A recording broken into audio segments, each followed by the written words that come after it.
Muy buenos días, hermanos. Pido que abran sus Biblias, por favor, en el libro de Efesios, capítulo 3, versículo 8. Lo tenemos también aquí adelante.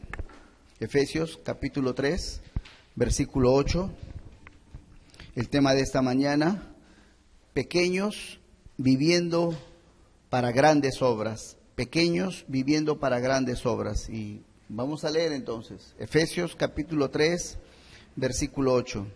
Dice así: a mí, dice el apóstol Pablo, a mí, que soy menos que el más pequeño de todos los santos, me fue dada esta gracia de anunciar entre los gentiles el evangelio de las inescrutables riquezas de Cristo. Una vez más vamos a leerlo. A mí, que soy menos que el más pequeño de todos los santos, me fue dada esta gracia de anunciar entre los gentiles el evangelio de las inescrutables riquezas de Cristo. Vamos a orar. Padre Santo, Señor, nos presentamos una vez más delante de ti, reconociendo, Padre mío, que es un inmenso privilegio, Señor, poder oír tu palabra. Te pido, Señor, que me llenes de tu Espíritu Santo para proclamar, Señor, con la mayor claridad, Señor, y con el mayor honor posible, tu palabra bendita, Señor. Y te pido que a todos nosotros nos des oídos abiertos, Señor, un corazón receptivo para poder tomar tu palabra, atesorarla en el corazón, amarla con todo nuestro ser y llevarla a la práctica para la gloria de tu nombre. En el nombre de Jesús oramos. Amén, Señor. Bueno, en este relato he tratado de enfatizar algunas palabras y expresiones. En ese versículo, lo pueden ver ustedes allí, Pablo dice: soy menos que el más pequeño de los santos. Soy menos que el más pequeño de los santos. Okay. Es muy común en este tiempo, hermanos, hablar de la grandeza, bondad prometedora que hay en nuestra vida y que nuestra vida tiene. Y que es muy importante cultivar, hermanos, este tipo de concepto de autoestima en nuestra vida para lograr nuestros grandes objetivos. Es decir, ninguna persona que tiene un gran sueño o que quiere lograr algo grande puede ocurrírsele pensar en que soy nada. Ninguna persona que quisiera lograr algo realmente grande, quiere emprender algo grande y prometedor, no puede dar el primer paso diciendo no soy nada. O soy casi el último de los terrícolas, o soy casi el último de los hijos de esta tierra. No, es imposible. No es la cultura de este tiempo, no es el pensamiento dominante de nuestro tiempo, de la cultura. Pero ¿cómo es posible entonces, hermanos? ¿Cómo es posible que gente que se llena el corazón y la mente de ese pensamiento en el que tienes que decir cosas grandes de ti y tienes que desarrollar un gran concepto de ti, una autoestima acorde, ¿sí? ¿Cómo es posible que llenándose la boca de palabras y de expresiones fuertes y grandes acerca de ti mismo, terminan las personas haciendo cosas insignificantes en la vida? Pero a la vez, ¿cómo es posible que hombres como Pablo, diciendo como lo que leemos, soy el más pequeño, soy el más pequeño, el más pequeño de todos los santos? Como hombres que pudieron hablar así, se vieron como si fueran nada, o sea, casi nada se vieron, pero hicieron hazañas, proezas, cosas que son dignas de ser contadas. ¿Cómo es posible? Bueno, acá hay un misterio grande y acá hay una verdad grande que el Señor nos enseña en ese versículo. ¿Cuál es la explicación que nos da el apóstol Pablo? Bueno, quiero que hablemos de esto que Pablo está mencionando de él, su pequeñez, la pequeñez del apóstol Pablo. Bueno, hermanos, el nombre Pablo significa pequeño. Y algunos dicen que Pablo se llamaba Saulo y que cuando se convirtió, decidió cambiarse el nombre de Saulo, porque Saulo es un nombre muy parecido al nombre Saúl, del rey Saúl, que pues, no es un nombre bonito que digamos, ay, a mi papá, ¿qué le pasó a mi papá? ¿Cómo mi papá se le ocurrió ponerme el nombre de Saulo, muy parecido al de Saúl? Es como que te pongan algo parecido a Caín o Judas, una cosa similar, ¿no? Entonces, qué mal hizo mi papá. Y se cambió Pablo el nombre de Saulo, se cambió el nombre de Paulo o de Pablo. Y Pablo significa pequeño. Y también algunos de los biógrafos de Pablo dicen que efectivamente, físicamente, Pablo era pequeño, era chaparro, Pablo era chaparrito. Pero no creo que Pablo haya querido ponerse a sí mismo el nombre de Pablo o pequeño, solo porque era pequeño de estatura. ¿Qué es la pequeñez de Pablo? ¿Qué quiere decir aquí Pablo? Soy menos, o sea, del más pequeño, más abajo todavía, soy menos que el más pequeño. ¿Qué quiso entender o quiso decirnos el apóstol Pablo? En una parte, el apóstol Pablo, en otro relato de la Escritura, él dice, dice, por la gracia de Dios soy lo que soy, dice, y no soy digno de ser llamado apóstol. Porque Dios se apareció a los 12 después de la resurrección, después se apareció al tal, y al tal, y al tal, y a los demás, dice, no se apareció. Y al último, dice, como un abortivo, dice él, como al último, como un abortivo, se me apareció a mí. Dice, soy lo que soy, por la gracia de Dios. Dice, y no soy digno de ser llamado apóstol, ¿por qué? Dice, porque perseguí a la iglesia de Jesucristo. Y en otra ocasión, Pablo, en 1 Timoteo, Pablo dice, palabra fiel y digna de ser escuchada por todos, que Cristo Jesús vino al mundo para salvar a los pecadores, y de los cuales yo soy el primero, soy el número 1. Yo encabezo la lista de los malhechores, soy el primero. Si buscan un representante de lo que es el pecador, ya llámenme a mí. Pablo dice esto. ¿Qué es lo que entonces Pablo entendía acerca de su pequeñez? Pablo no estaba hablando de su condición física ni de su condición social, porque Pablo en una ocasión va a decir, caramba, yo no soy cualquier cosa, yo soy hebreo de hebreos, de la tribu de Benjamín, fariseo de fariseos. O sea, Pablo no está haciendo alusión, cuando habla aquí de su pequeñez, a su estatus social. No es que yo vivía en una barriada, en una quinta de un solo caño, no está hablando de eso. Pablo está hablando, cuando menciona su pequeñez, de su condición espiritual. Es decir, Pablo tuvo ojos para ver y para entender, por la gracia de Dios, que él era un pecador. Y cuando una persona reconoce por la misericordia de Dios que es un pecador y que estaba cautivo al pecado y que por ser pecador merecía castigo y condenación eterna y el juicio de la ira de Dios, eso es lo que la Biblia lo llama convicción de pecado.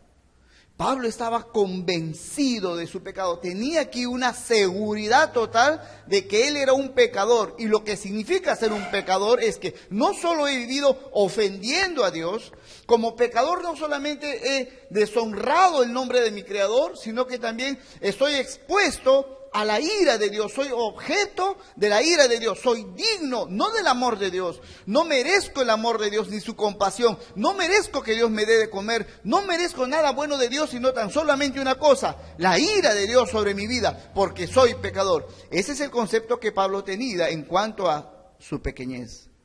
Por eso la Escritura dice también, hermanos, en el libro de Mateo capítulo 5, verso 3, Jesús dijo esto, bienaventurados los pobres en espíritu, porque de ellos es el reino de los cielos. Un hombre que se siente bueno en sí mismo, una mujer que siente que tiene bondad por sí misma, una persona que se considera buena por sí misma, nunca ha conocido verdaderamente a Dios. No hay un encuentro en la Escritura de un hombre con Dios que delante de Dios se haya parado firme. No existe. Los hombres que se han levantado delante de Dios nunca lo vieron, nunca le conocieron. Y la evidencia de que nunca se encontraron con Dios es que quedaron firmes. No le conocieron. Pero los hombres santos de Dios, cuando tuvieron un encuentro con Dios, se aterraron delante de Dios. Cuando Dios pasó delante de Moisés y Moisés quería ver a Dios. Moisés le dijo, Señor, muéstrame tu gloria, quiero ver tu gloria. Y Dios le dijo, está bien, vas a ver por una parte. Y Dios pasó, Moisés queriendo ver, se escondió, se postró, se tapó la cara. No puedo ver a Dios, soy un pecador. No solo es extrema la santidad de Dios, No solo la pureza de Dios es extrema frente a mi pecado, sino también es que la ira de Dios se despierta por mi condición de pecador. Si veo a Dios, no puedo esperar que Dios me trate bien y me aplauda. Solo puedo esperar juicio de maldición por causa de mi pecado. Mi pecado despierta eso en Dios y eso es lo justo. Si Dios me pulveriza y me extermina y me aplasta, eso es lo justo delante de Dios. El Dios santo y justo, eso es lo que tiene que hacer. Y por eso los hombres, cuando se encontraron con Dios, tuvieron pavor. Pero una experiencia real de pánico, pánico real, desesperación. Me estoy enfrentando a Dios. Por eso Jesús dice, dichosos, felices los pobres en espíritu. Un hombre que se reconoce falto, que tiene convicción de pecado. No soy digno del amor de Dios, no merezco que Dios me trate bien. Soy pecador, dichoso. ¿Por qué? Porque el Espíritu Santo ha obrado en él. Y eso es una señal de que Dios lo ha tomado para su reino. Gloria sea el nombre del Señor. Hombres, hermanos, de calibre, por ejemplo, la Biblia nos habla de David, un gran hombre de Dios, un gran hombre de Dios. Y todos conocemos la historia de David, que cometió un pecado adulterio contra Betsabé, con Betsabé. Y sabemos que después de esto mandó matar al esposo de Betsabé. Y nos suena escandaloso, por supuesto que es un escándalo. Hermanos, ¿conocen ustedes la forma de vida de la gente de ese tiempo? Hermanos, los hombres no hacían esto. No hacían esto de vez en cuando. Esto era común hacer. Los hombres tenían una y otra y otra. Y si una mujer no le servía, la botaba, la vendía, la arrojaba. Esto era común. El machismo era lo común. Aún a veces dentro del mismo pueblo de Dios. Por su carnalidad. No estoy minimizando el pecado que David cometió. Lo que quiero decir es que era muy común en su tiempo. Era común que si un hombre es un estorbo en tu vida, lo matas, era normal. La vida no valía nada en ese tiempo, hermanos, para la cultura. Pero David, aunque cometió un pecado, aunque cometió que para la mayoría era normal, hermanos, normal, David se sintió miserable porque Dios le reveló eso al corazón. Y cuando David escribe el Salmo 51, él dice, Señor, lávame más y más de mi maldad, borra mis rebeliones, borra mis rebeliones. Se dio cuenta lo negro, sucio, lo vil que él era. No solo lo que había hecho solo estaba evidenciando lo que había internamente en el corazón. Soy un podrido, nací lleno de pecado, en maldad me concibió mi madre. Fui concebido en más grande tiniebla. Es la convicción de pecado que tuvo David. Bienaventurado el hombre y la mujer que puede experimentar esto. Porque en una condición así vas a buscar con toda tu alma reconciliarte con Dios. Pero una persona que no llega a comprender esto, que no tiene convicción de pecado, se siente bien delante de Dios. No tiene problemas, no confiesa pecados, no se siente en problemas con Dios. Y como dice la Escritura, ponte de acuerdo con tu adversario antes que llegues al tribunal.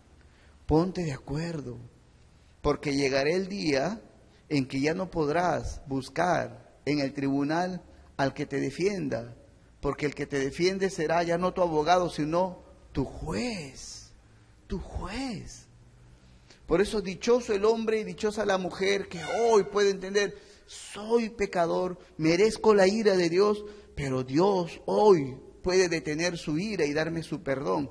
Entonces, esto lo experimentaron grandes hombres de Dios. Otro en la Escritura es Job. Job era un hombre envidiable en muchos sentidos, o quizás en casi todos los sentidos. Rico, sabio, prudente, generosísimo. Era un semidios, Job. Pero cuando le vino la calamidad, en su angustia, Job afirmó su integridad y dijo, Señor, yo soy íntegro. ¿Por qué me castigas? ¿Cuál es mi pecado? Yo nunca miré a mujer ajena, yo nunca tomé algo de mi prójimo, yo nunca me burlé ni menosprecié al mendigo, al que estaba, al forastero, yo nunca. O sea, está diciendo, yo nunca he pecado. Eso dijo Job, yo soy íntegro, ¿por qué me maltratas? Y Dios le dijo, así no, ok, ponte de pie, amarra tu ropa, cúbrete tu desnudez, ponte tu ropa, ponte de pie y vamos a hablar. Y Dios le hizo 63 preguntas a Job. Una, pregunta 2, pregunta 3, pregunta 4, 63 preguntas. Respóndeme si puedes. Y Job se quedó callado y enmudeció, hermanos. Y Job dijo en su libro, el capítulo 42, de oídas te había oído, pero ahora mis ojos te ven. Es decir, yo sabía que tú eras santo, pero yo también era santo. Error, Job. Dios no es santo, Dios es santo, santo, santo. Si hay alguna bondad en ti, esa bondad, aunque sea grande a los ojos de los hombres, es insignificante ante la bondad y pureza de Dios. Y Job ahí entendió, tú eres perfecto, Señor, perfecto. ¿Cómo podré yo defenderme delante de ti y levantar la bandera de mi integridad? ¿Cómo? Y él dice, por tanto me arrepiento en polvo y ceniza. Un gran hombre. ¿Qué podría yo decir, hermanos?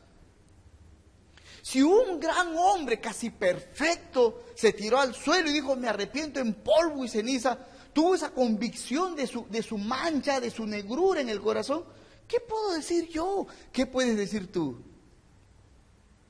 Por eso, hermanos, cuando cantamos ese cántico que hace unos minutos hemos entonado, si no fuera por tu gracia y por tu amor, es un cántico que cala el alma, hermanos, que me trae recuerdos, hermanos, por un lado tristes, pero muy tristes, pero a la vez me trae el recuerdo de que Dios me miró con su gracia.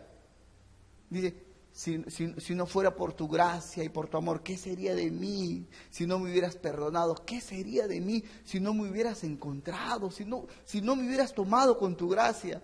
Y la parte del coro de este cántico dice, ¿qué sería de nosotros? ¿Cómo estaríamos? Dice, sería como un pájaro herido muriendo en el suelo.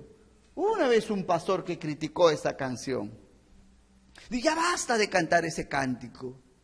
Dice, ya basta, ¿por qué están cantando los jóvenes, los hombres y mujeres de la iglesia? Sería como un pájaro herido muriendo en el desierto. ¿Por qué cantan eso? Vamos, levántense, somos más que vencedores. No entendió la canción. No entendió la canción. No dice que estamos muriendo como un pájaro herido.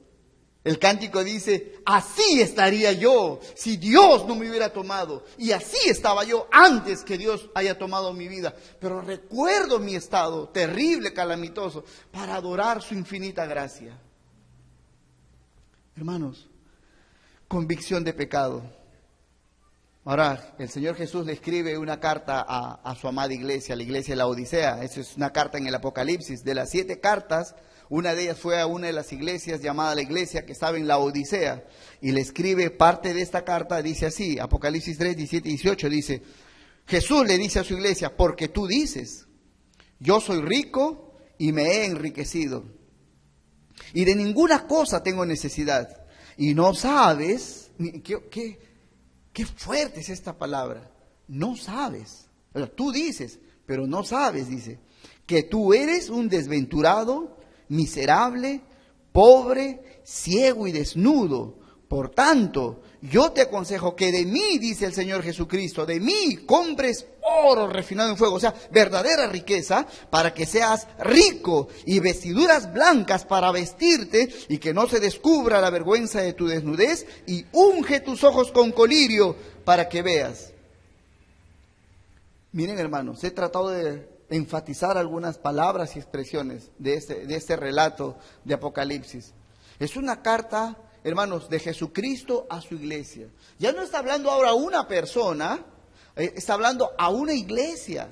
Es decir, se había dado esto de que había congregaciones completas, no puedo decir cada miembro de esa iglesia, pero se puede decir que de manera general la iglesia, y probablemente incluido el pastor o los pastores, se encontraban en este estado espiritual.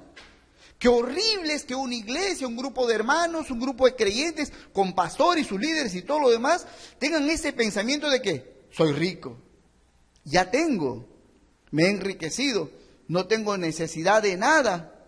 Qué horrible es que un cristiano diga, ya estoy bien. ¿Ya estás bien? Sí, ya tengo, ya alcancé, ya logré, ya no necesito más. Has llegado al peor punto de tu vida cristiana, al peor punto. Y dice Jesús, y no sabes, eso es lo triste, no sabes. Has mirado mal, alguien te ha engañado, El diablo te ha engañado, la cultura te ha engañado, has juzgado mal, tienes un diagnóstico erróneo de tu propia vida. Yo te voy a decir, dice Jesús, yo te voy a decir, tú eres un desventurado, miserable, pobre, ciego y desnudo. Hermanos, son palabras fuertes, no para el mundo, no está hablando a una cantina, no es una carta a los alcohólicos anónimos, está hablando a su iglesia. A su iglesia le dice, yo te voy a decir, eres un desventurado, pobre, miserable, ciego, desnudo, eso eres tú, a su iglesia. Así se encontraba la iglesia de la Odisea, y la iglesia de la Odisea representa algunos tipos de congregaciones de cada etapa de la historia, algunos tipos de congregaciones de la actualidad. Iglesias que ya piensan que lo tienen todo, que están bien, que no necesitan más. Hermanos, miren lo que pasó cuando Jesús, el día que Jesús va a morir, después de celebrar la cena del Señor, de cantar el himno, salieron del aposento y estaban cerca en el huerto, ya lo van a apresar a Jesús, y Jesús le dice, muchachos, a los discípulos, están los 12 o 11, Judas ya se había ido, a los 11 le dice, muchachos, escúchenme, hoy día seré entregado, me matarán, pero resucitaré, y todos ustedes me van a dejar solo, se irán. Jesús le dice a sus discípulos, y Pedro tuvo que hablar, pero, Señor, aunque todos se vayan, y aunque todos se escandalicen de ti, aunque todos se avergüencen, yo no me iré, aún estoy dispuesto a dar mi vida por ti. Ay, Pedro, ni siquiera tienes ojos para ver la realidad espiritual, hablas nada más. Dice, hoy me vas a negar 3 veces, qué horrible. Pedro pensó que estaba fuerte espiritualmente. ¿Cómo se dio Pedro? ¿Cómo pensó Pedro que estaba fuerte espiritualmente? Porque era hablador. Pero es fácil hablar, hermanos. Es fácil prometer. Es fácil, yo voy a hacer, es fácil. Es fácil prometer, hablar, anunciar, yo mismo soy. Es fácil. Eso es fácil, es tan fácil hacer eso. Pero Pedro juzgó, yo puedo porque puedo hablar. Cualquiera puede hablar. Y Jesús le va a demostrar antes de esto, incluso antes, qué tan mal estaba Pedro espiritualmente. Y lo lleva, vamos a orar. Te voy a demostrar, vamos a orar. Ponte a orar. Yo oro más lejos, tú oras con los otros 2. Ponte a orar. Después de una hora, ¿cómo lo encuentra? Estás dormido, Pedro. Te estás durmiendo. Pero Pedro, no, yo puedo, Señor. No, una pestañadita, Señor, una pestañadita. Ok, otra hora. Ve a orar, yo voy a orar. Pedro, ¿qué haces? Dormido. Pero, no, ok, por 3.ª vez. Y la Biblia dice, en uno de los evangelios, que los ojos de ellos estaban cargados de sueño. No podía estar despierto, no podía. Estaba lánguido su espíritu, lánguido. No tenía fuerzas para orar. Eso es lo que le pasa a la iglesia a veces. Yo puedo, yo. Ora, comprueba tu estado espiritual. Toma tu tiempo, siéntate a solas, agarra la Biblia. Dime cuánto tiempo te puedes concentrar en la Escritura. 10 minutos, 20 minutos, y ya estás pensando en el menú del día, en lo que tienes que hacer, que tienes que salir a comprar o a vender o encontrarte con alguien, a cerrar un negocio. No puedes media hora concentrarte en eso, no puedes. Eso evidencia tu estado espiritual. ¿Qué tan débil es tu estado espiritual? Cuando una persona, nadie, casi ningún cristiano, tú no vas a encontrar casi ningún cristiano que diga esto. Ninguno. Casi ningún, yo tampoco. ¿Qué cristiano va a decir? ¿Cómo estás? ¿Qué va a decir? Yo soy rico, me he enriquecido y tengo necesidad de todo. ¿Quién dice eso? Nadie, estaría loco. ¿Qué cristiano dice eso? Pero así vivimos. No lo decimos, pero así vivimos. ¿Cómo es que vivimos de esta manera? Cuando, por ejemplo, en tus acciones, en tu diario vivir, dices, no tengo tiempo para orar. Has dicho, estoy rico, no necesito orar, porque lo que tengo que hacer, yo lo puedo hacer, ya lo sé hacer, ya lo hice muchas veces, ya domino esto. Has dicho a Dios, no necesito orar, me he enriquecido y no tengo necesidad de nada. Cuando dices, por ejemplo, yo sé leer la palabra, yo sé que escuchar la palabra en el estudio bíblico es bendición, pero no tengo tiempo porque tengo tantas cosas que hacer, y lo que tú le has dicho es que, Señor, estoy rico y me he enriquecido. Y no tengo necesidad de que alguien venga a enseñarme porque ya conozco el Evangelio. Y a las finales, ¿qué van a enseñar en la iglesia? El Evangelio. ¿Acaso no lo conozco? Lo conozco años. Y le has dicho al Señor lo que los de la Odisea dijeron: estoy rico y me he enriquecido, no tengo necesidad de nada. Y la respuesta de Dios, la respuesta incambiable de Dios es esta: pero yo te voy a decir, tú no sabes nada de tu vida. Lo que yo te voy a decir es que eres un pobre, desventurado, ciego, desnudo. Esa es tu vida. Esa es la descripción, el diagnóstico que viene del cielo hacia nuestras vidas. Pablo, por eso, hermanos, el apóstol Pablo, hermanos, cuando Pablo dice, en el relato que hemos leído inicialmente, cuando Pablo dice: soy menos que el más pequeño, no es simple modestia, no soy un hombre modesto, no, yo me siento pequeño, no. Pablo entendió, hermanos, esto. Realmente soy un hombre miserable, miserable. Cuando Dios me encontró persiguiendo a la iglesia. Yo era un digno de muerte, yo era un convicto. Yo estaba pedido para ser lanzado al infierno. ¿Qué cosa cree que oraría la iglesia por Pablo, que perseguía a la iglesia? En el mejor de los casos, ¿cuál sería la oración de los hermanos, los apóstoles, Pedro, Juan, por Pablo, cuando Pablo no era cristiano? En el mejor de los casos: Señor, ten misericordia, sálvalo. Pero si no lo salvas, ¿qué dirían? Arrójalo de aquí, porque nos hace sufrir a la iglesia. Pablo entendió eso: soy digno de muerte. En ese sentido él era pequeño y se sentía muy pequeño. Pero dice también: me fue dada, dice, a mí que soy menos que el más pequeño de los santos, me fue dada esta gracia. Entonces, Pablo comprendió la gracia de Dios, el regalo, el amor inmerecido, el favor inmerecido de Dios hacia su vida. Por una parte, aunque explícitamente no lo menciona aquí, pero lo quiero mencionar, la gracia de Dios en tu vida comienza con entender su amor y bondad para el perdón de tus pecados, por lo cual tienes paz. Aleluya. Es decir, yo siendo digno de muerte por mis muchos pecados, por mis transgresiones, por quebrantar la ley, merezco la muerte. Pero Dios no me dio lo que yo merecía, sino me perdonó. Aleluya. Me perdonó con la sangre de su Hijo y el sacrificio de Hijo Jesucristo. Eso es la gracia de Dios. Es decir, Pablo comienza con esto. Por la gracia de Dios, es solo por la gracia de Dios. ¿Qué significa? He sido perdonado, ahora tengo paz, que aunque yo estaba convicto, aunque yo era un hombre digno de muerte, ahora tengo paz de que hay perdón. Si yo me muero hoy día, me voy a su presencia, a la gloria eterna. Aleluya. Por la gracia de Dios. Dios no me dio lo que merecía, me dio lo que no merecía, el perdón. Yo no merecía el perdón. No solo el perdón, Dios cambió mi corazón. No solo eso, me adoptó como hijo. ¿Cómo yo iba a merecer ser hijo de Dios, habiendo sido un aborrecible enemigo de Dios? Fue su gracia. Aleluya. Y cuando tú experimentas y eres consciente de esta gracia de Dios, tu corazón, hermanos, te empuja a vivir una vida dedicada, consagrada, piadosa. Le buscas a Él, le buscas. ¿Por qué? Porque Él es el que te dio vida nueva, el que cambió tu destino.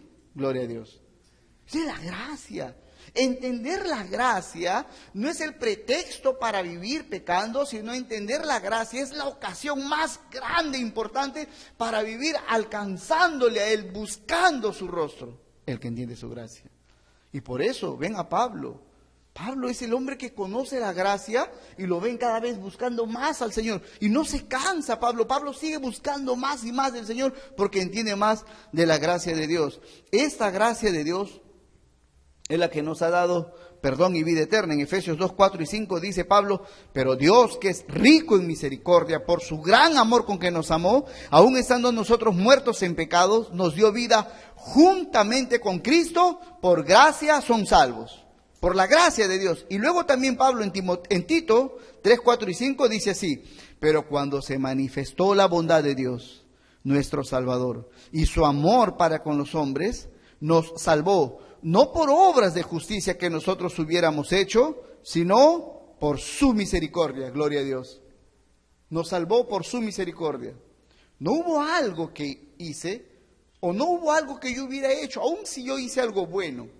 y aun si yo hiciera muchas cosas buenas, todas mis obras buenas juntas, no califican para hacerme merecedor del perdón, porque son tantas las cosas malas que he hecho. Mi propia condición rebelde me hace merecedor del castigo de Dios. Por tanto, como dice aquí Pablo, dice, cuando se manifestó la bondad de Dios, nos salvó, no por obras nuestras de justicia, sino por su misericordia, aleluya.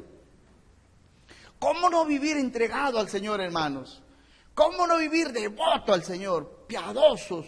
¿Cómo un hombre o una mujer no pueden vivir rendidos al Señor, amando, enterneciéndose delante del Señor? Pero enterneciéndose delante de aquel que les amó, de aquel que salvó sus vidas. Una vez vi en uno de esos videos que ponen en internet, en un hospital, en el pasillo contiguo a un consultorio, estaban sentados una pareja de esposos, y no sé si recuerdo, con una niñita. Y de pronto vino un tipo con la apariencia, no tan buena apariencia que digamos, medio sencillo, hasta casi medio pobre, trigueñito, así medio, no tan sofisticado, ¿no? Y entonces la pareja que está sentada en la banca, lo miran al tipo como pinta, pues, ¿no? Y entonces se arriman, ¿no? Como que ten cuidado, ¿no? Y se arriman, ¿no? Porque algo así como la chusma ha llegado. Y lo miran así, ¿no? Y entonces el doctor sale y llama a la pareja. Y entra la pareja. Y después el doctor sale y llama al tipo que estaba al costado, y el tipo entra. Y entonces la pareja no entiende, ¿no? ¿Por qué el doctor, si tiene cita con nosotros, nos va a atender? ¿Por qué llama a este tipo? Es un extraño. Y entonces el doctor le dice a la pareja, yo quería hablar con ustedes, pero también quería que conozcan al hombre que donó, creo que fue, donó su riñón para su hijita. Y la pareja lo miraron al tipo, ese que tenía apariencia de malo, de feo, fue el hombre que donó un riñón para su hijita, la hija de esta pareja. ¿Se dan cuenta? Ahí recién vino la gratitud. Ahí recién vino, ¿cómo?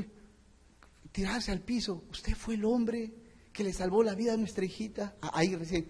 Y eso es lo que pasa, hermanos. Nosotros estamos cerca de Dios, pero no necesitamos de Él. No es muy importante Dios. Es por lo poco que conocemos de Dios. Por lo poco.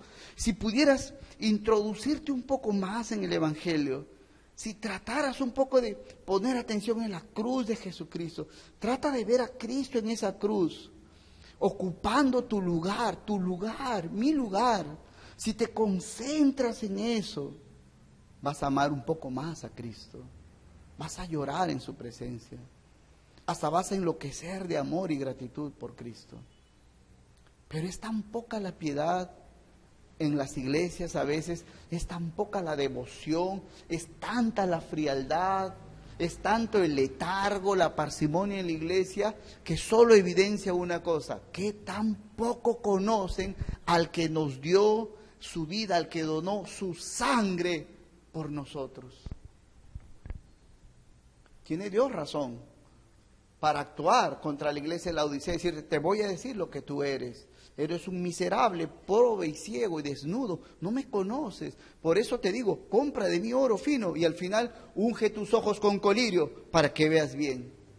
Hermanos, la gracia de Dios. Pablo entendió, yo era el más pequeño. De los pequeños, yo era el más pequeño.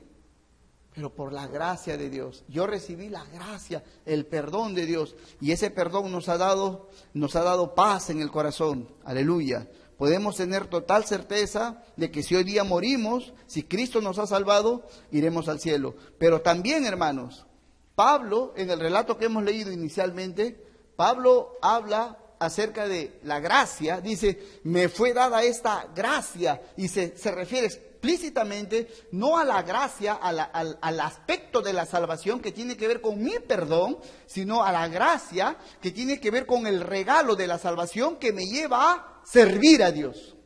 La salvación es todo un paquete grande que Dios me ha dado por su gracia, pero en ese paquete inmenso hay muchos regalos. Es como una gracia, otra gracia, otra gracia, otra gracia. Y una gracia tiene que ver con el perdón que Dios te ha dado. Otra gracia tiene que ver con el que te adoptó como hijo. Otra gracia tiene que ver con cómo Dios trabaja en tu vida para que te santifiques. Otra gracia preciosísima y de gran valor para Pablo es que yo puedo servir al Señor. Esa es una gracia, un regalo. Es un honor. Pablo dice, siendo yo menos que el más pequeño, me fue dada esta gracia. ¿Cuál? De anunciar el Evangelio.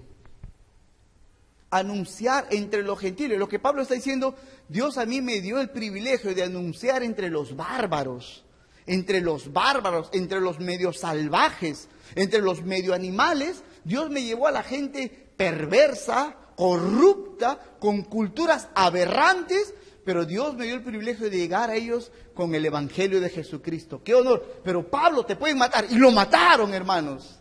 Pero Pablo te pueden apedrear, lo apedrearon, hermanos, lo apedrearon, y lo azotaron, y lo calumniaron, lo torturaron una y otra vez. Pero Pablo dice, me fue dada esta gracia. Es un honor, es un honor, es un honor servir a mi Cristo. Y Pablo eso lo consume. La gracia de Dios para el servicio. Un cristiano que comprende su pequeñez por su condición espiritual y comprende la gracia que lo ha salvado, hermanos, quiere servir. Quiere servir. Se molesta cuando le impiden servir. Se enoja cuando no le dejan servir al Señor. Es su anhelo servir al Señor. Es empujado fuertemente como un río, como un torbellino, como un huracán en el corazón. Un deseo ardiente por servir a mi Señor.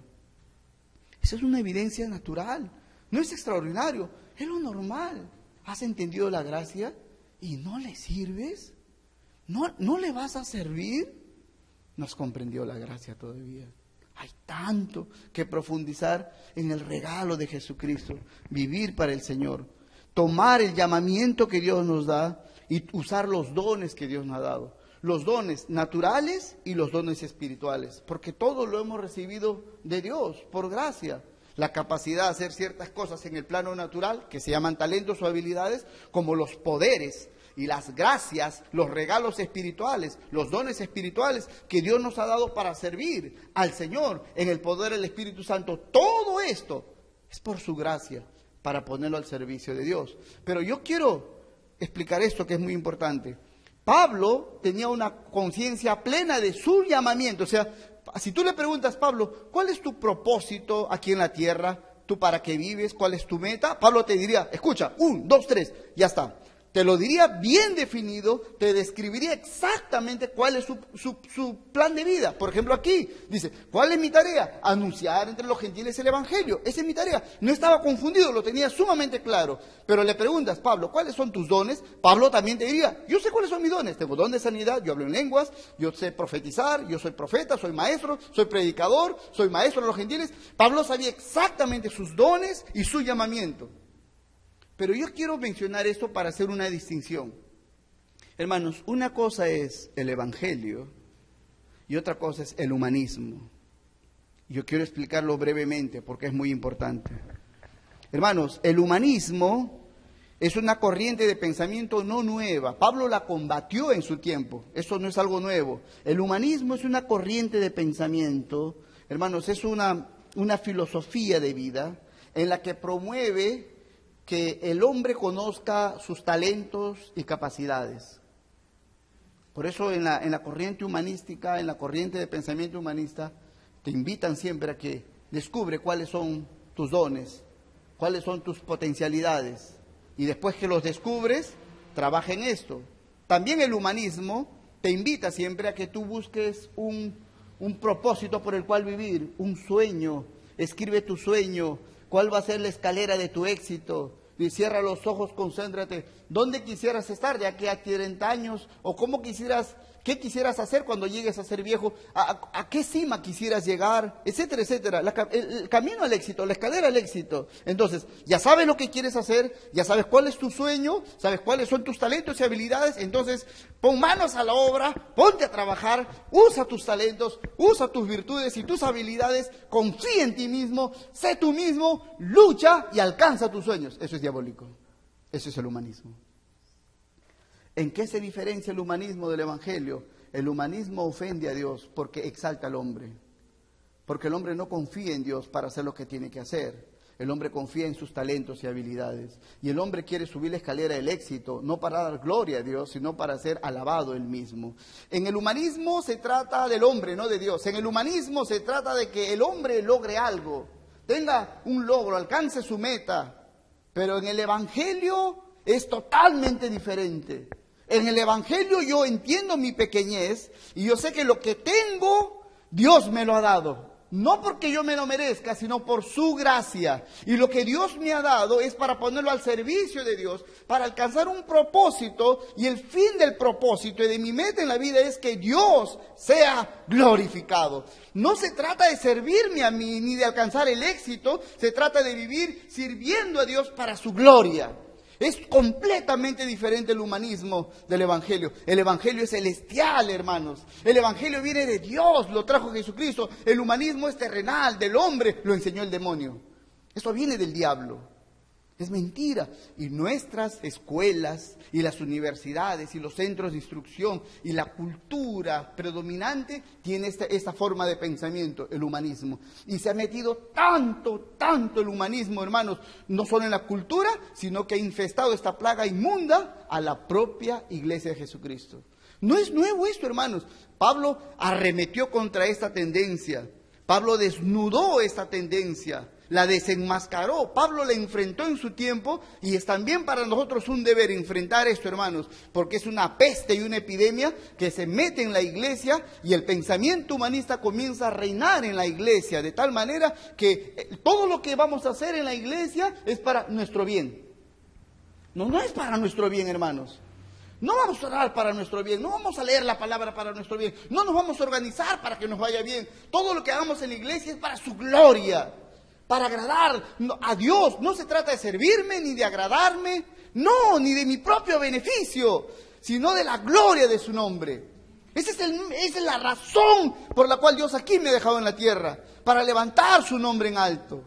No importa que yo muera, no importa que muramos, que Cristo reine. Y si mi muerte o mi vida o lo que sea glorifica a Dios, que así sea. Por eso el apóstol Pablo, en el libro de Filipenses, capítulo 3, versículo 17 al 19, dice así: hermanos, y Pablo está en la cárcel cuando escribe esto, y sabe Pablo que cuando él estuvo en la cárcel, salieron los sinvergüenzas, los pseudoapóstoles y falsos pastores que compraron su carnet en Azángaro y salen y se metieron a las iglesias aprovechando que Pablo estaba preso y aprovechado, Pablo está en la cárcel y yo también soy maestro, a mí también Dios me dio una revelación, y comenzaron a meter su basura en la congregación. Dice Pablo: hermanos, dice verso 17, sean imitadores de mí y miren a los que así se conducen, míreme y miren a los que se conducen así según el ejemplo que tienen en nosotros. O sea, no me pueden ver porque estoy en la cárcel, pues miren a Silas, miren a Timoteo, a Tito, ellos hacen lo mismo que yo, Pedro, Juan, ellos han sido instruidos en el mismo evangelio. Dice en el versículo 18, porque por ahí, mire lo que dice Pablo a la iglesia, por ahí andan, dice, está hablando, y están cerca de la iglesia, están rondando, dicen que son predicadores itinerantes, que vienen de ciudad en ciudad trayendo una nueva revelación. Dice, por ahí andan muchos, de los cuales les dije muchas veces, y aún ahora lo digo llorando, que son enemigos de la cruz de Cristo. Enemigos de la cruz de Cristo. ¿Saben qué significa eso, hermanos? Ser enemigo de la cruz de Cristo es aborrecer morir al yo. Aborrecer. Es decir, un cristiano que es enemigo de la cruz de Cristo quiere vivir, quiere reinar, quiere prosperar, quiere tener él, enemigo de la cruz. Recuerden, Jesús le dijo a yo quiero ir, Señor, yo te seguiré. Jesús, tranquilo, espérate, te voy a poner la pauta. Dice, si alguno quiere ser mi discípulo, Jesús lo dijo, no una vez, hermanos, alguno quiere ser mi discípulo, niéguese a sí mismo, tome su cruz y sígueme. Porque en el momento que tomas tu cruz, como un malhechor, has perdido tus derechos. Yo te voy a decir qué comes, cuando te bañas, si te casas o no te casas, dónde trabajas. Yo decido tu vida. En el momento que tomas tu cruz, has renunciado a todos tus derechos y así eres mi discípulo. Los enemigos de la cruz odian esto, hermanos.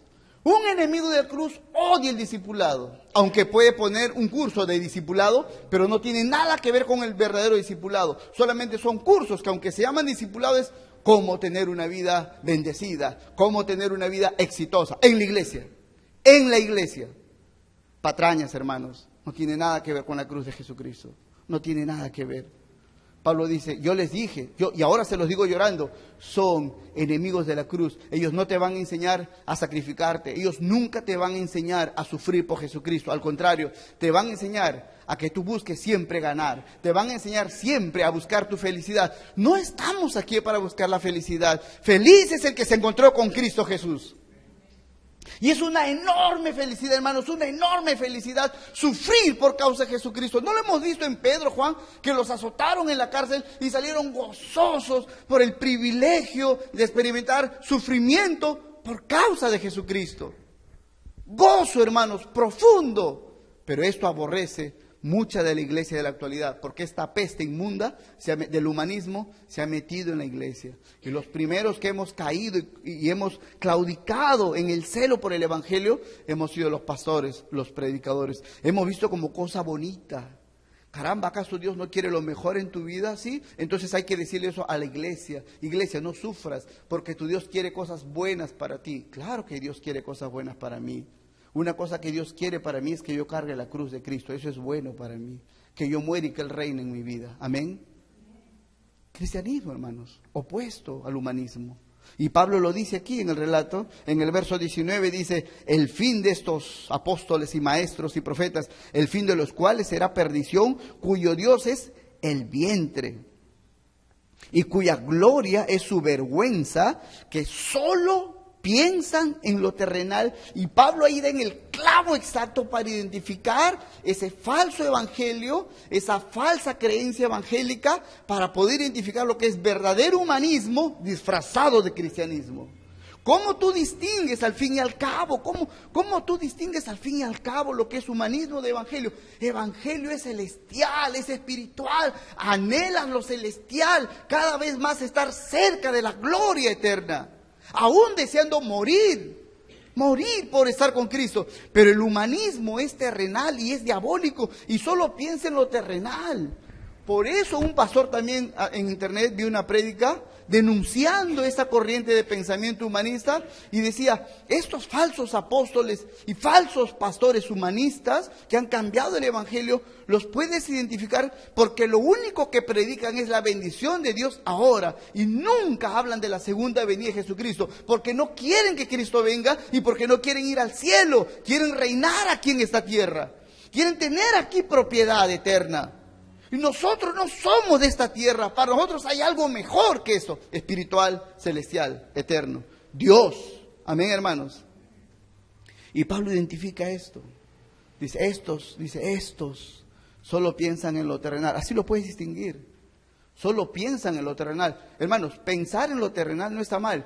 Pablo dice, solo piensan en lo terrenal. ¿Ven la diferencia? Porque más tarde vamos a comer y vamos a cenar. Y podemos pasear mañana y viajar y comprarnos ropa y no está mal, y hacer un regalito por Navidad y poner tu arbolito y no está mal. Pablo no está hablando de pensar en lo terrenal. Pablo dice, estos solo piensan en lo terrenal. No hay espacio en su mente, en su corazón para Dios. No quieren, aborrecen las cosas de Dios. La única razón por la que quisieran ir al cielo es porque es un lugar feliz, pero van a sufrir. Porque si van ahí, la felicidad es Dios. No podría el pecador vivir en el cielo feliz, porque Dios está allí. Dios es total santidad, hermanos. Solo piensan en lo terrenal. Solo piensan en lo terrenal. Yo he escuchado, hermanos, tristemente, cómo algunos, justificando una vida libertina, comienzan a decir, tonterías, pero tonterías de las cosas de esta vida.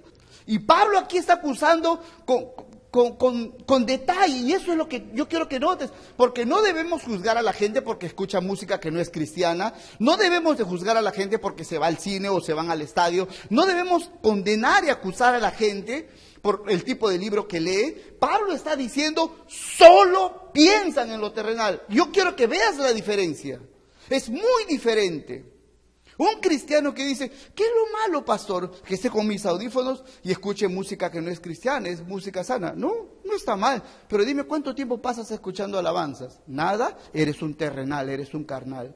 Tu mente, tu corazón no tienen el menor deseo de adorar a Dios. No pienses que eres cristiano porque cantas alabanzas en el culto, los domingos. Un verdadero cristiano desea alabar a Dios, desea adorar a Dios. Y mientras más te consagras al Señor, tú mismo te das cuenta que aún lo bueno que es para este mundo ya no es suficiente para ti. Quieres más de Jesucristo. Quieres más del Señor. Eso es lo que Pablo está denunciando en cuanto al humanismo, que se mete esa corriente en la que busca la propia gloria del hombre. Pero Pablo nos está hablando de la gracia de Dios en el Evangelio. Y la gracia de Dios en el Evangelio nos muestra esto en 2 Corintios 5, 14 y 15. Dice el apóstol Pablo, porque el amor de Cristo nos constriñe. Hermanos, esa palabra constriñe, trata de grabarla en tu mente y corazón. La palabra constriñe significa oprime, aplasta, te apremia. Es como que tienes que pagar una deuda y le dices a la persona, sí, yo sé que hoy día se vence, pero ¿tú crees que me puedes esperar mañana? No, págame ahorita. Dices, ya pues ven en media hora. No, ahorita. Pero es que en este momento me pagas. Te aplasta y no te deja opción. Te aplasta ya. La palabra constreñir es oprimir. Te asedia. La palabra constreñir tiene que ver con te apura. Te pone en apuros. Y Pablo dice esto. El amor de Cristo nos constriñe, aplasta mi corazón. Pensando en esto. Que si uno murió por todos, luego todos murieron. Es decir, si Cristo murió por nosotros o Cristo murió por mí, y estoy muerto, ya no tengo que morir, no tengo que ir al infierno, no hay condenación, no hay ira de Dios para mí. Por eso dice en el verso 15, y por todos murió para que los que vivan, porque una vez que murió por mí ya no moriré, no seré condenado, para que los que vivan, o sea nosotros, ya no vivan para sí, sino para aquel que murió y resucitó por ellos. ¡Aleluya! ¡Aleluya! Esto es el Evangelio, que cuando tú más te introduces y profundizas en Jesucristo, en esa cruz de Jesucristo en la que Él fue clavado por ti, ese pensamiento, esa enseñanza pulveriza tu corazón, te presionas, dices, ¿cómo voy a vivir para mí si hubo uno que murió por mí? Solo viviré por el que murió por mí. Eso es el Evangelio. Pablo dice, pensando en esto, cuando tú piensas en el Evangelio y lo entiendes, tu corazón es apretado. No puedes vivir de otra manera, no puedes vivir de otra manera. Esa es la evidencia, hermanos, de que has comprendido el Evangelio, la gracia de Dios para servir, entonces nos lleva a servir. Dios me concedió el privilegio de servirle, ¿cómo no le voy a servir? Algunos hombres, y aquí hay dos cosas importantes, si Dios nos ha dado la gracia de servirle, y todo aquel que es salvo sirve al Señor, y serviremos en los cielos por la eternidad. Pero aquí hay dos cosas importantes, hermanos. Algunos hombres en el pueblo de Dios han escuchado, así específicamente, directamente de Dios, con suma claridad, cuál es su llamado.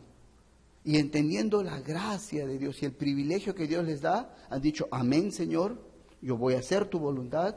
Y se han entregado al servicio y han usado los dones y el poder que Dios les ha dado y han hecho grandes obras para Dios, siguiendo la revelación y la dirección clara y específica que Dios les ha dado. Por ejemplo, José sabía en la cárcel que él tenía el don de interpretar sueños, y cuando los presos, el jefe de los coperos y los panaderos tienen un sueño, José le dice, bueno, cuénteme, écheme el sueñito, yo se lo voy a interpretar. José sabe, cuando Faraón le dice a Faraón le dice, José, escúchame, he oído de ti que escuchas sueños para interpretarlos. José le dice, no es en mí, Dios dará la respuesta propicia a Faraón.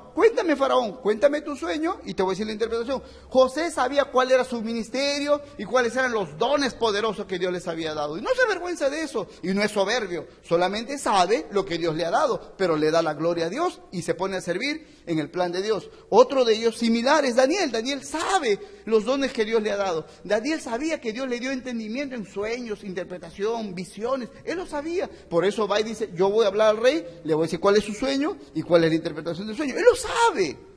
No depende de él, depende de Dios. Por eso ora y Dios le da la revelación y va y habla al rey babilonio y le da la respuesta. Sabe. Y muchos hombres, por ejemplo, Noé. Noé no dijo, me parece que va a haber un diluvio. Hace frío, está lloviendo. No sé, me late que va a haber un diluvio. No fue así. Dios le dijo, no, escúchame, voy a enviar un diluvio y todo el mundo va a morir. Y tú vas a hacer un arca de esta manera, de así. Entra al arca y te salvas. Explícito. Noé, dice la Biblia en Génesis, que hizo todo conforme Dios le dijo. O sea, no hubo nada en él. No. ¿Cómo será el arca? ¿Cómo haré el arca? ¿De qué madera? ¿Dónde compro la madera? ¿En el parque industrial? Nada. Noé hizo exactamente lo que Dios le dijo. O sea, Dios le reveló a detalle cómo iba a hacer, qué madera, cómo le iba a pintar, todo. Así como Noé, Jeremías. Dios le dijo a Jeremías, te escogí desde antes de que estés en el vientre de tu madre, te puse por profeta a las naciones, irás aquí, irás allá, dirás esto, mis palabras he puesto en tu boca. Jeremías dijo, no quiero, pero lo vas a hacer. Y se acabó. Jeremías supo perfectamente cuál era el plan de su vida cuando era un chiquillo, cuando era un muchacho. Dios se lo reveló. Y muchos en la Escritura, hombres y mujeres, Dios les dijo, igual a María, el ángel dijo, tú vas a tener un hijo, será el Salvador, antes que te juntes con José. Dios, algunos hombres y mujeres, les mostró su plan y su poder y los dones necesarios para esto, y ellos no tuvieron duda de qué es lo que tenían que hacer. Nunca oraron, Señor, ¿será tu voluntad? Lo supieron, pero no es el caso de todos, hermanos. Muchos hombres de Dios, honorables, hombres y mujeres, Dios nunca les habló directamente ni específicamente sobre lo que tenían que hacer, sino que ellos vieron algo en su entorno, se dieron cuenta de algo en su entorno, había algo a su alrededor. Y cuando vieron eso a su alrededor, entendieron algo se tiene que hacer y nadie lo quiere hacer, nadie se atreve a hacer esto.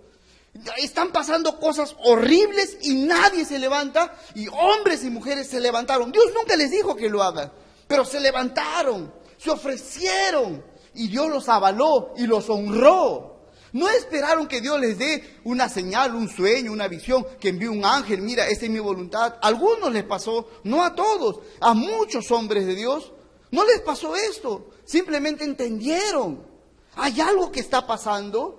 Y obviamente Dios quiere que se haga algo y se tiene que hacer. Y si nadie lo quiere hacer, yo lo voy a hacer. Y si otros lo quieren hacer, yo me uno a ese equipo para hacer la voluntad de Dios. El caso, por ejemplo, tenemos en Nehemías, que estudiamos hoy día en la mañana. Nadie le dijo a Nehemías, él tenía su trabajo, él era copero del rey. Nadie le dijo a Nehemías, Dios no le habló, Nehemías te ha escogido. No, nada, nunca. Se metió a orar y ayunar, 4 meses, orando, Señor, úsame, quiero ir a mi pueblo, quiero ir. Y Dios le avaló y el rey le autorizó, le dio el dinero y todas las cartas necesarias y llegó con gran poder y autoridad Nehemías para ser un reformador en el pueblo de Israel. Aleluya, aleluya. Después de años se confirmó, ese fue un llamado de Dios, pero nunca hubo un llamado explícito, directo a Nehemías. Otro de ellos, hermanos, podemos ver, y hay muchos en la Escritura, por ejemplo, Isaías. Isaías tuvo una visión, pero espectacular de Dios.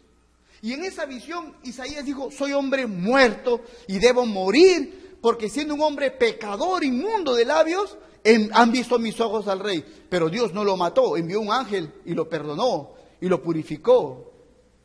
En vez de que me mate el ángel, me purificó. Es perdonado tu pecado, quitada la culpa y nada más. Y en esa experiencia, en ese trance de perdón de Dios, de la misericordia, escuchó una voz, hermanos. Una preciosa voz del corazón de Dios. Esa voz decía así, ¿a quién enviaré? ¿Quién irá por nosotros? El pueblo de Israel estaba mal, terriblemente mal. Isaías solo escuchó esa voz, ¿a quién enviaré? ¿Quién irá por nosotros? Y Isaías se levanta y dice, heme aquí. envíame a mí, Señor. No busques a nadie, no tienes que buscar a nadie, yo iré. Aleluya, aleluya. Y años después se confirmó, Isaías tuvo un llamamiento poderoso. Pero dice, ¿pero cuándo lo llamó? A través de las circunstancias entendió el llamado de Dios. Gloria a Dios. Y podemos ver la historia de tantos hombres. Miren, hay una impresión eso de David, cuando no era rey. Era un chiquillo, quizás 16, 17 años, probablemente. Y su papá le dice, oye, el pueblo de Israel está en guerra con los filisteos. Y el rey Saúl está al frente de la batalla. Tus hermanos están ahí como soldados de Saúl. Anda, llévales al campamento, llévales queso, pan, trigo, harina, llévales agua, leche, anda, de las vacas que tienes, anda, llévales. Y David carga sus mochilas, todo, y se va llevando las provisiones. Y, hermanos, no había guerra. Están en guerra, pero nadie pelea. Él esperaba ver, pues, muertos ahí, brazos, piernas. Nadie pelea. No estaban en guerra, y se va acercando poco a poco, y se va acercando, y se da cuenta por qué no hay guerra. Hay un grandulón allá, un lisuriento grandulón, que está insultando a Dios, y está insultando al pueblo de Dios, ha insultado al rey Saúl, ha insultado a nuestro pueblo, ha maldecido a nuestro Dios, y todos están parados con su lanza, su espada, su escudo, nadie hace nada, y este tipo dice, denme un hombre para que pelee conmigo, y nadie va. ¿Qué cosa? Dice, yo lo voy a matar, yo lo voy a matar. La indignación de David es tan, pero tan grande, no soporta la indignación, que el rumor cundió, hermanos, hasta llegó a oídos del rey, y lo mandan a llamar, y David va y le dice, mi rey, yo lo voy a matar, porque David ya se dio cuenta, nadie quiere hacer esto, nadie. Mira, hagamos la paz, son 40 días, en 40 días se concluye el término, nos rendimos, hacemos el tratado de paz y le damos tributos. David está ardiendo acá, hermanos. ¿Qué cosa? ¿Qué cosa? Yo lo voy a matar, yo lo voy a matar. Y David va y lo mata, aleluya. Tú ves algo que hay que hacer, nadie te lo tiene que decir. Mira tu iglesia, mira tu casa, mira tu familia. Alguien tiene que hacer algo. No esperes que alguien lo haga. Hazlo tú. Hay cosas que hacer en la iglesia.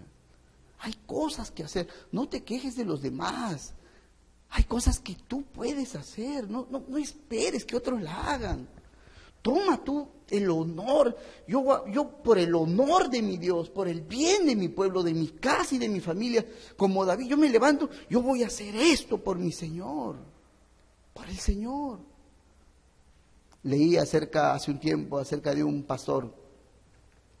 Creo que a ustedes les mandé una copia del libro Torturado por Cristo, del pastor Richard Burbrand de Rumanía, en los tiempos del comunismo, cuando Rusia con Stalin invadieron Rumanía, en el tiempo del comunismo de Europa del Este.